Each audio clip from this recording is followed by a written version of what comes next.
Good morning, I'm Kevin O'Hara for Habits V2. I've been coaching people to stop drinking alcohol for over a decade, and today I'm going to talk about 6 mental preparation tips, not only for stopping drinking alcohol, but will help you with any habit change. Now, number 1 is to face things head on, no excuses. Quitting drinking is a big decision, and you need to stop, I think, 3 things, or these are 3 of the things that you need to stop basically. First one is justifying, and that's creating reasons or creating excuses for drinking. Like, I just had a stressful day today, so I deserve a drink. You need to stop finding what you consider to be valid reasons to stop drinking, right? These are valid reasons that you consider in your mind. The second one is minimizing, and that's downplaying the impact of booze on yourself, on your family, on your life. You say to yourself things like, it's only a few drinks, it's not that bad, or I don't drink as much as others, so it's not really a big deal. And the third one is rationalizing, and that's where you're normalizing your drinking and you're normalizing your alcohol use. You're saying things like, well, everybody uses alcohol to unwind, everyone drinks for that, or it's just part of the culture. That was a big one for me. And the sooner you see through this bullshit and see alcohol, that alcohol is really not serving you at all, the sooner you're going to see these changes in your life. Number 2, be brutally honest with yourself.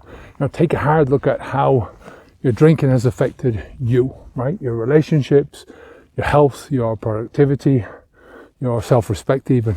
I think that this is one of the best things that you can do.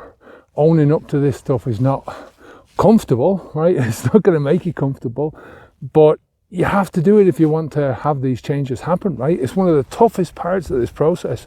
It was one of the toughest parts of the process that I went through, but it's a slow process, step by step, brick by brick, and it's really work that you'll need to do if you want to live a much more contented life. Look at these ponies here. There's 3 young ones. There's those 2 there, and there's a young guy there, young girl, I think. They're beautiful. Okay, number 3, let's get real. Alcohol is a poison in a bottle, and people selling it don't care if you live or die. That is the reality. They do care if you die, because if you die, you stop being a customer. And that's as far as it goes, really, right? They couldn't care less about your relationships. They don't give a damn about your money problems. They don't give a damn about your wasted life, your cirrhotic liver. The only thing that they care about is the money in your wallet going into their bank accounts. End of story. Now, before we go on, you can get our new preparation module from our main program for free. All you have to do is click on the link in the description up there. If I think about it, I'll put the card up there for you so you can click on that.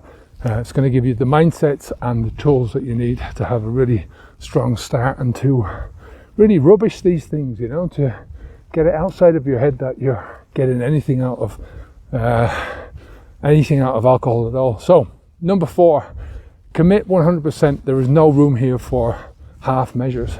Saying you'll cut back or I'm just going to try to quit. It's just a half-hearted, half-arsed thing that's never going to beat the habit in the long term. And that's the problem, right? We can beat the short-term pain by stopping drinking alcohol for a while, but the habit itself is way too strong for that. And any crack in the door gives the habit the edge that it needs to come back. And the only way you're going to beat a habit, especially a drug habit like alcohol, is to starve it. You really have to slam that door shut. It's got to be 100% commitment to stopping drinking alcohol, stopping that flow permanently. Number 5 is accept discomfort as part of the process. Change isn't supposed to feel good at first, right? It's in the long term when the changes kick in, right? That's when it feels good, but it is what it is.